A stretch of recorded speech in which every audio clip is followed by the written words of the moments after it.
Before I jump into this video, I want to give a shout out to Pop Culture. His Jurassic World Dominion spoiler talk videos inspired me to make this, and some of his suggestions will be integrated. Let me just say, I like Jurassic World Dominion. Sure, my rating has fluctuated upon rewatches and some reevaluations, but I think it's alright. Not to mention the extended cut did improve things a bit. But that's not good enough! This is a finale that I wanted to be something that can stand alongside Return of the King and War for the Planet of the Apes. So, I'm going to fix Jurassic World Dominion. Now, I am indifferent to the Locust plot.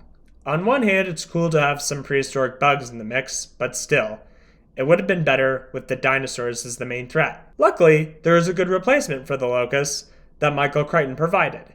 DX. Seeing that due to a certain thing going on, DX would be ideal for this film. For those who haven't read the books, you should by the way, they're really awesome. DX was a prion-related disease featured in The Lost World. Prions are deformed proteins that can be very fatal. It was revealed that all the young dinosaurs on Isla Sorna were being fed goat's milk, a hypoallergenic food source. Engine handlers then decided to feed the carnivores ground up sheep's meat, a non-hypoallergenic food. However, this made things go from bad to worse, as it was the cause of the prions. The compies that served as waste management by consuming the dino droppings would spread the disease over to the carcasses. The raptors would then get infected, and then the other dinosaurs would get infected, ensuring the re-extinction of the dinosaurs on Isla Sorna. The movie version of DX will be a dinosaur version of rabies, and when it infects non-prehistoric organisms, it will result in horrible death. Biosyn is now unleashing infected dinosaurs around the world and offering protection. While I was not too bothered by what was done with Massie's character, it was a big missed opportunity. The film should have stuck with Benjamin Lockwood creating Massie because he wanted his daughter back and have it be less complicated. Now she is dealing with the thoughts of the idea that she is a clone and wondering if she made the right choice of freeing the dinosaurs. She is also having nightmares from her experience with the Indoraptor. Lewis Dodgson's return was a big highlight.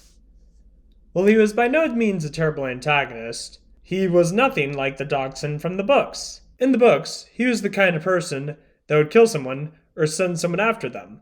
Like, how about the reason Ramsey is caught up in all of this is because Dodgson is blackmailing him by threatening to kill his family. Also, it should be revealed that Lewis Dodgson was always there in the shadows. He sent a mole as part of the engine crew in The Lost World. He was personally involved in the illegal cloning of the Spinosaurus and other species in Jurassic Park III. He was involved in the creation of the I-Rex in Jurassic World. And he was at the auction at Lockwood Estate in Fallen Kingdom. The plot armor these characters have is ridiculous. They go through dangerous scenario after dangerous scenario and are barely covered in scars or bruises. Like, seriously, they crash a plane in a frozen lake and are barely shivering. The low kill count is not helping either.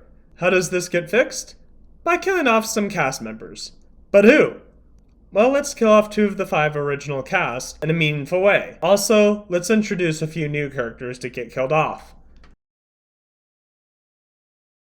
Zeb the Giganotosaurus could have used more screen time. And yes, Zeb is what fans have dubbed him due to the stripes he has like a zebra. More screen time could establish him as a threat. Like have him make more kills besides Rexy in the past. Colin Trevorrow said that the Giganotosaurus was meant to be like the Joker. How? A simple way to fix this would be to reveal that he has a high aggression level and hatred within him that was built up over time due to being trapped alone in the valley, and now he wants to generate chaos. Some men just want to watch the world burn. Granted, it'll be nothing like the hybrids, Spinosaurus or JP and Lost World Raptors. How this would go is there would be scenes of Zeb in the wild interacting with other dinosaurs. Like maybe a watering hole scene where all the dinosaurs flee when he comes. The original Park Rex should have played a bigger role. I mean, it would make sense as the prologue put a focus on her in her rematch with Zeb. How about Rexy asexually reproduced like Blue? She has 2, a male and a female that we will call Roy and Regina, who will also be a nod to the juvenile Rex from the original book, and a nod to the Buck and Doe Rex from The Lost World. This would have the scene of her building a nest in Season 2 of Camp Cretaceous lead up to something and add more stakes for her. Like Zeb, Rexy will have scenes of her in the wild with her family. Alex Pop thinks Rexy should have beaten Zeb on her own. While I like how the final battle brings things back to the previous World movies, as the I-Rex was made up of T-Rex, Giganotosaurus, and Therizinosaurus DNA, and Zeb gets impaled like the Indoraptor. Plus, I like the meta-commentary that fans of scaly dinosaurs and feathered dinosaurs can get along. I have seen fan animations of Rexy and the Spinosaurus teaming up. They are cool. My version of Jurassic World Dominion will have Rexy beat Zeb on her own, but the outcome will be different. Not that kind of fan service. Now there is this sentiment that media based on an old property that relies on fan service makes it bad. I strongly disagree with this.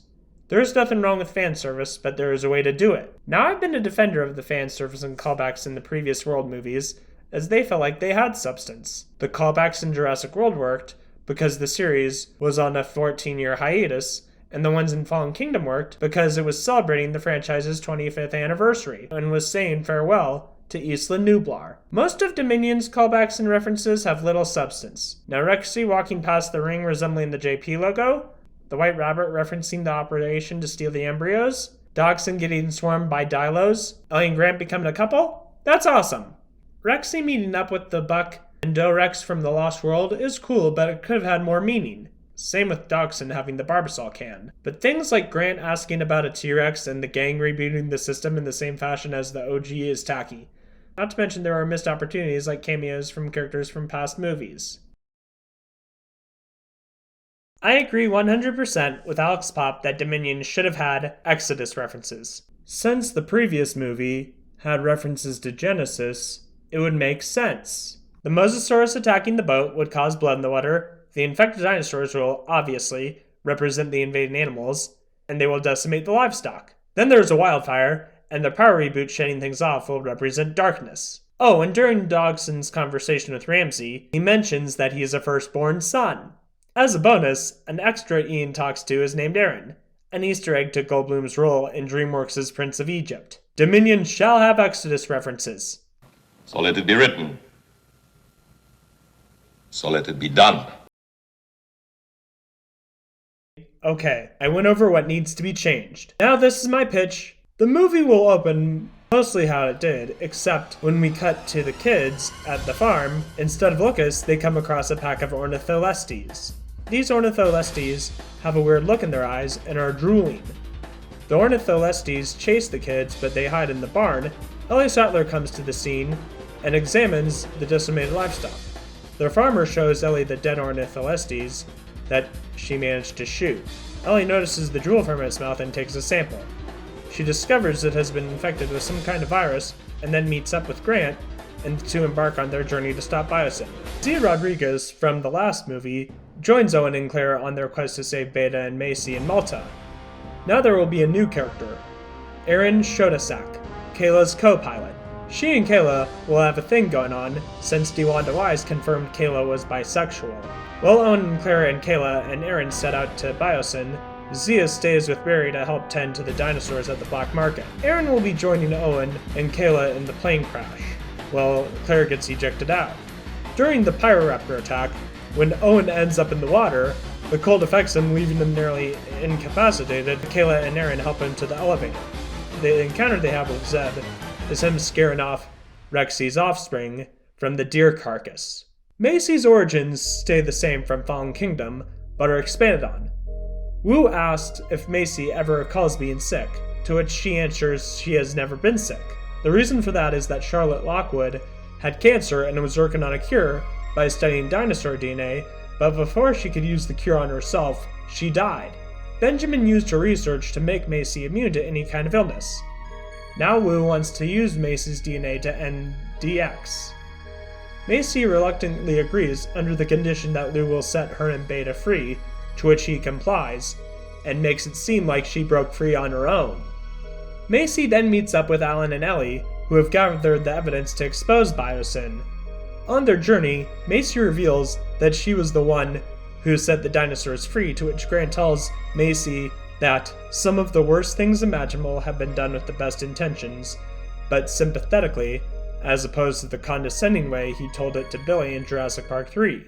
When they are in the mines, they meet Willard Levine, an ex-Biosyn employee who tried to expose them, but Dodgson threw him in the mines to keep him from spilling any secrets and agrees to help lead them out. He takes them to the exit, but he ends up sacrificing himself to the Dimetrodons to save the three. With the evidence to expose him, Louis Dodgson orders the destruction of DX and all the organisms infected with it via flamethrowers. However, amidst the chaos, some small burning infected dinosaurs and pterosaurs break out, which results in not only the valley being set ablaze, but also an epidemic. While the original trio and Massie are driving in the Jeep, they get caught up with an infected stampede.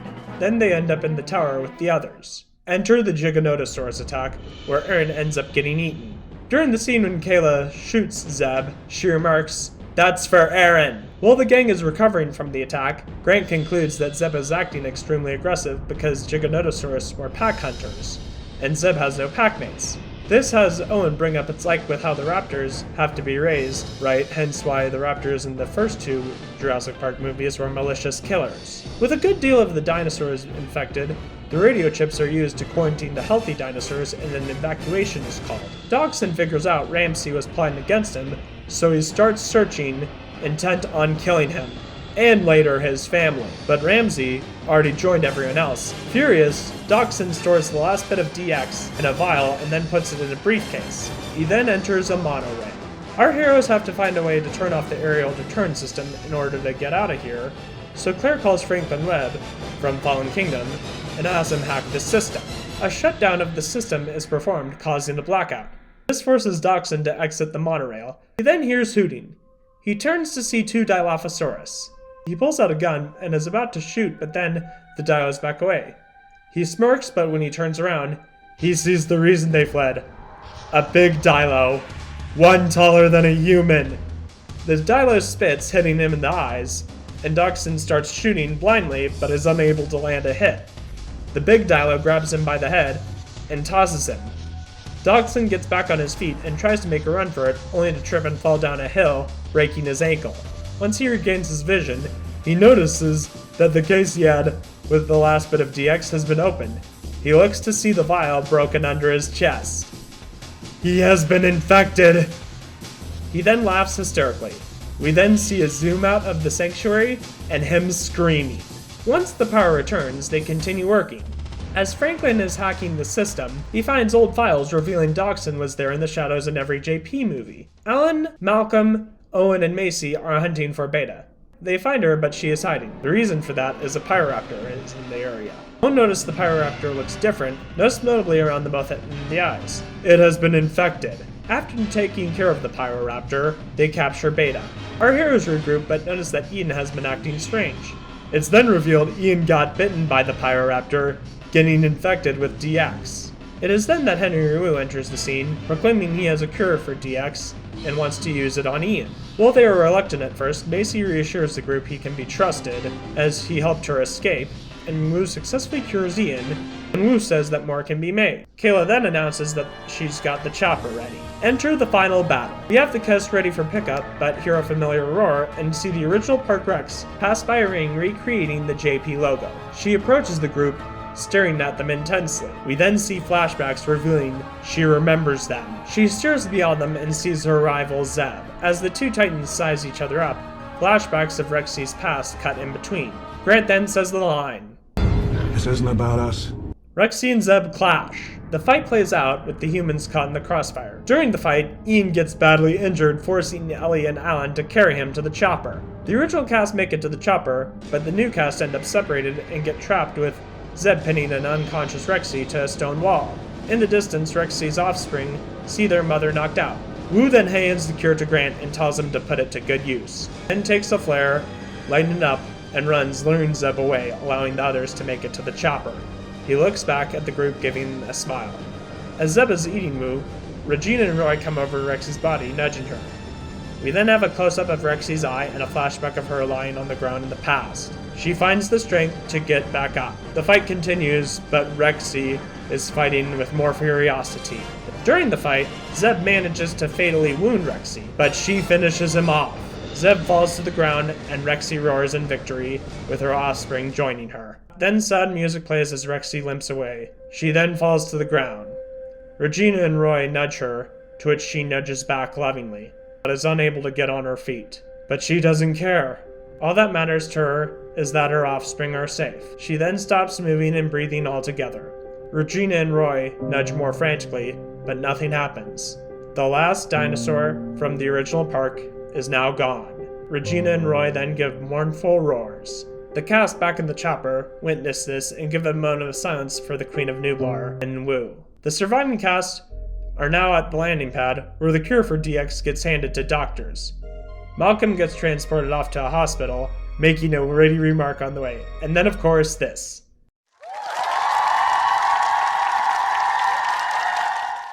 We then cut to Owen reuniting Beta with Blue, only this time Alan Grant is here to witness it. Blue looks back at Alan, but then she and Beta head off. Grant smiles, reassured. We then cut to Alan, Ellie, Owen, Claire, Macy, and Ramsey meeting Ian in the hospital. The doctor says he'll make a recovery, but he'll have to use a crutch for support. Suddenly, a red-haired woman enters the room and asks who these people are. Ian assures them they are fine. Claire asks who this woman is, and she responds with that she is Miss Malcolm. It's none other than Sarah Harding from The Lost World, confirming her and Ian got together. Now we have a news broadcast revealing that the cure for DX has been distributed around the world, and it has proven successful. Ian then makes a big speech. Let me tell you about our planet. Our planet is 4.5 billion years old. There has been life on this planet for nearly that long. 3.8 billion years. The first bacteria, and later, the first multicellular animals, and then the first complex creatures in the sea, on the land. Then, the greatest sweeping age of animals, the amphibians, the dinosaurs, the mammals, each lasting millions upon millions of years. Great dynasties of creatures arising, flourishing, dying away. All of this happening against a background of continuous and violent upheaval. Mountain ranges thrust up and eroded away from cometary impacts. Volcanic eruptions, oceans rising and falling, whole continents moving. Endless, constant, and violent change. Even today, the greatest geographical feature on the planet comes from two continents colliding and buckling to make the Himalayan mountain range over millions of years. The planet has survived everything in its time. It will certainly survive us. My point is, life on Earth can take care of itself. In the thinking of a human being, 100 years is a long time. 100 years ago, we didn't have cars and airplanes and computers and vaccines. It was a whole different world. But to the Earth, 100 years is nothing. 1,000,000 years is nothing. This planet lives and breathes on a much vaster scale. We can't imagine its slow and powerful rhythms. We haven't gotten the humility to try. We have been residents here for a blink of an eye. If we are gone tomorrow, the Earth will not miss us. Let's be clear, the planet is not in jeopardy. We are in jeopardy. We haven't got the power to destroy the planet or to save it, but we might have the power to save ourselves.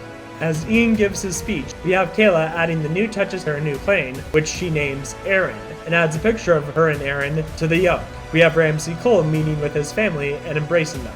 A memorial of Henry Wu is shown at Stanford. We have shots of some communities struggling with the dinosaurs, while others are adapting. We have a scene of Blue and Beta meeting up with a group of JP3 velociraptors and being accepted into their pack.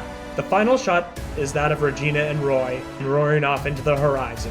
The fate of humanity is left uncertain in this Jurassic World. So there it is, my fixed version of Jurassic World Dominion. What do you think? How would have you fixed things? I'd like to hear. Thank you so much for watching. Like this video if you really enjoyed it, share, and subscribe.